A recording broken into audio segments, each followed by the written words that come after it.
علامہ ابن القیم روایت کرتے ہیں بعض ائمہ حدیث نے یہ کہا کہ ایک شخص فوت ہو گیا اور اس کو خواب میں دیکھا، وہ امام الحدیث، وہ فرماتے ہیں ما فعل اللہ بک، پڑوسی سے پوچھا وفات کے بعد خواب میں کہ اللہ نے تیرے ساتھ کیا معاملہ کیا؟ اس نے بتایا اللہ نے مجھے معاف کر دیا۔ کس عمل کی وجہ سے بخشے گئے؟ وہ جواب دیتے ہیں صرف اس وجہ سے بخشش ہو گئی۔ وہ جو فوت ہوئے وہ بھی محدث تھے، انہوں نے کہا صرف اس وجہ سے بخشا گیا، بس اور کوئی عمل کام نہیں، ایک عمل سے بخشا گیا کہ میں جب بھی آقا علیہ السلام کا ذکر لکھتا تھا اور حضور کا اسم پاک آتا تھا تو زندگی میں کبھی بھی اسم پاک آقا علیہ السلام کا لکھ کر میں نے کبھی کوتاہی نہیں کی، اسم پاک کے ساتھ ہمیشہ صلی اللہ علیہ وآلہ وسلم لکھتا۔ میرے اس درود پاک لکھنے کے سبب خدا نے معاف کر دیا۔ علامہ ابن القیم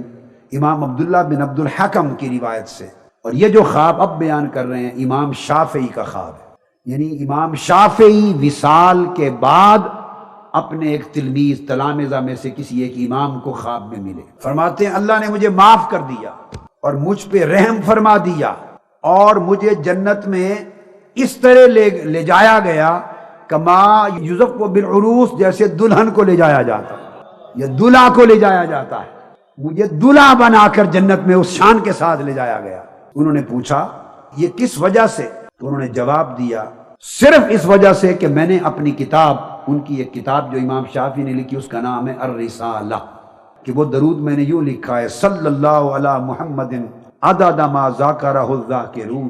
وعدد ما غافل عن ذکرہ الغافلون، کہ باری تعالیٰ حضور علیہ السلام پر اتنا درود و سلام بھیج جتنا ان کے ذکر کرنے والے ذاکروں کی کائنات میں تعداد ہے، اور پھر اپنے حبیب پر اتنا درود و سلام بھیج کہ جتنے اس کائنات میں لوگ ان کے ذکر سے غافل ہیں۔ اب وہ فرماتے ہیں کہ فلما اصبحت نظرت فی الرسالہ، جب میں صبح اٹھا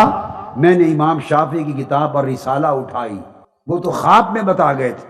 اٹھائی اور پڑھا تو وہ درود جو رات خواب میں بتایا گیا تھا وہی ان کے کتاب اور رسالہ میں لکھا ہوا پایا۔ یعنی عبداللہ ابن عباس نے فرمایا کہ اللہ تعالیٰ نے حضرت موسیٰ علیہ السلام کی طرف وحی بھیجی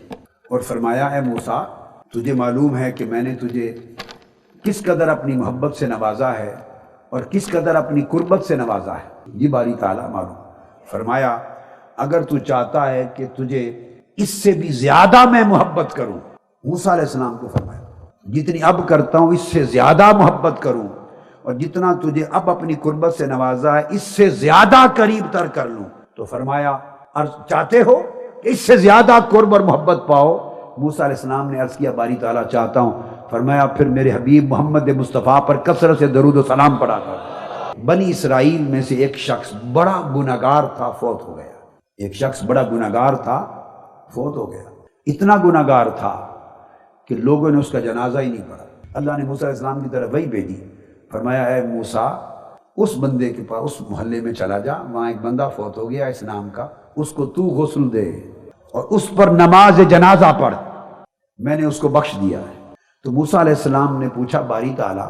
اس کو کس عمل کے باعث بخش دیا ہے؟ اللہ پاک نے موسیٰ علیہ السلام کو اپنی وحی کے ذریعے فرمایا اے موسیٰ اس عمل کے باعث کہ یہ بندہ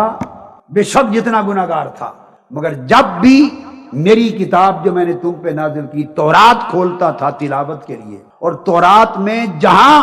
میرے محبوب محمد مصطفیٰ کا نام آتا تھا اس کو چوم کر آنکھوں پہ رکھ لیتا تھا، اس کو چومتا، اس کا نام آتا تو حضور پہ درود پڑھتا تھا، بس اس عمل کے سبب میں نے اس کو بخش دیا۔